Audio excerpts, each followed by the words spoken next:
Hey guys, welcome back to another video review, overview, boot, you name it, it's up to you. This time we're going to be looking at a budget computer oriented for the home user, and this was actually one of the most common things in the early 2000s to mid 2000s, and this was mostly used with Dells, but HP and other companies used to have them as well. Also, they used to have those all-in-one integrated CPUs. For some of you who remember them, if that CPU fries, your board is fucked. Anyways, so back then it was a lot of trial and error, budgets, super low cost, trying to keep the costs low. But then you also had this problem, the performance penalty you had with that.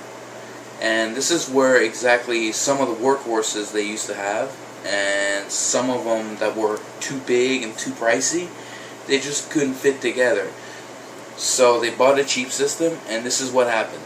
You buy a cheap system, there's not enough resources, it ends up being slow, you hate it, and it's over in a matter of years. All you have to do is just spend fork that extra money out of them. You can buy them like that, and just fork extra money over a span of like a year, and you'll have a very decent working system.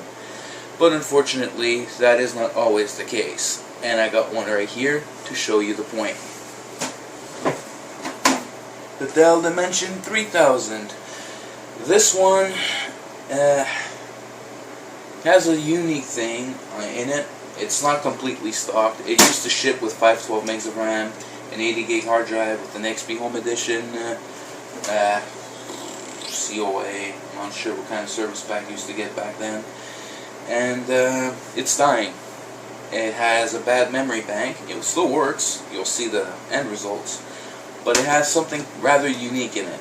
And I'm going to show you that right away.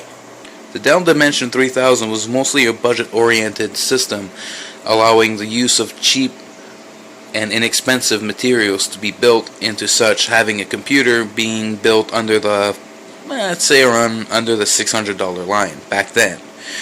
This one, however, is not equipped with a Celeron, but it is equipped with a P4 2.8 gigahertz. It used to have a CD burner DVD combo, but unfortunately it was bad when I received it, so I've swapped it with a 52X CD-ROM. At the front, we have 2 USB and 1 line-out jack. At the back, we have a manually auto-ranging power supply, so if you go to Europe, make sure that this is at 230 volts. Here's the serial port, parallel port, VGA, the 4 diagnostic LEDs from Dell. If your system fails to post, you can just look at the back of the system and look at this, see what kind of code you get, and Google on the internet. If you have another computer, if that's the case though. Keyboard, mouse, microphone, line out, line in, 4 USB 2.0, and 100 megabit Ethernet. This used to be, I was trying to put this as a mono-wall project, but unfortunately this one, having a bad memory bank, fails to allocate the PCI resources properly. It's a one out of two things. Sometimes it just works, sometimes it just refuses. It's got its own things there. Anyways, let's go see the inside.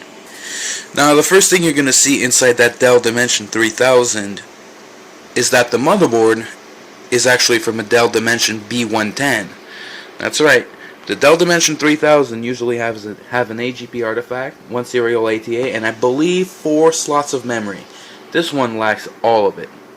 Alright, anyways, let's resume. Right there you have your microphone, line out plug, your USB, the front panel,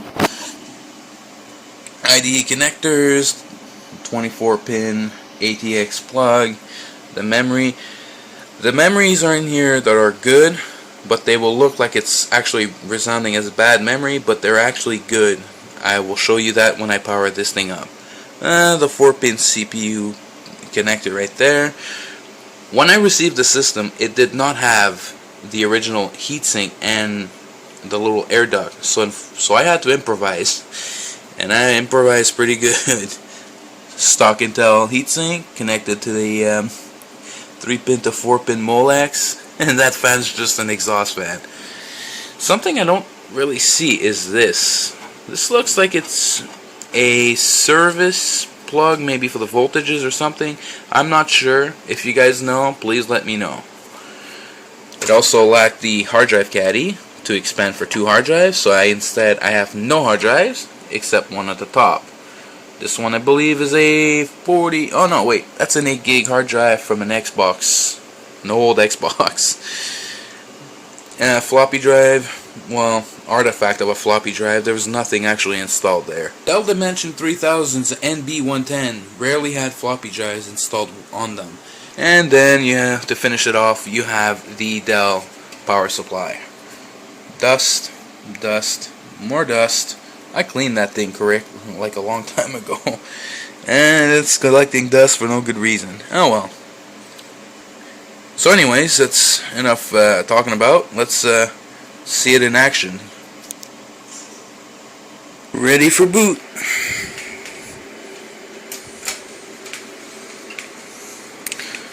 This is why I'm talking about it. Let me see if I can find the pause. There you go.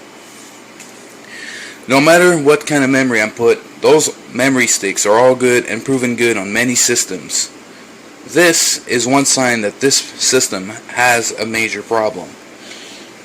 I'm going to hit F2, and then all of a sudden it garbles about invalid configuration information. It always does that. Always, always, always. I find that annoying. And no, the battery has been tested good. Well, has been tested good. Maybe it died. I'm not sure. It's been a while. I haven't played with it. I don't think so. Yeah, well. Anyways, for this demonstration, it's useless because I gotta do something with it. See, right there, Dell Dimension 3000 series with a B110 motherboard. Anyways, let's proceed here. The asset tag, I don't have anything really. System event log, yeah. Error. Keyboard error. I didn't even do anything. And there's a keyboard error. Look at it. Look at this. 8/04/2013. Post error, keyboard error, and all of a sudden, oof. Unread, clear, please wait, all done.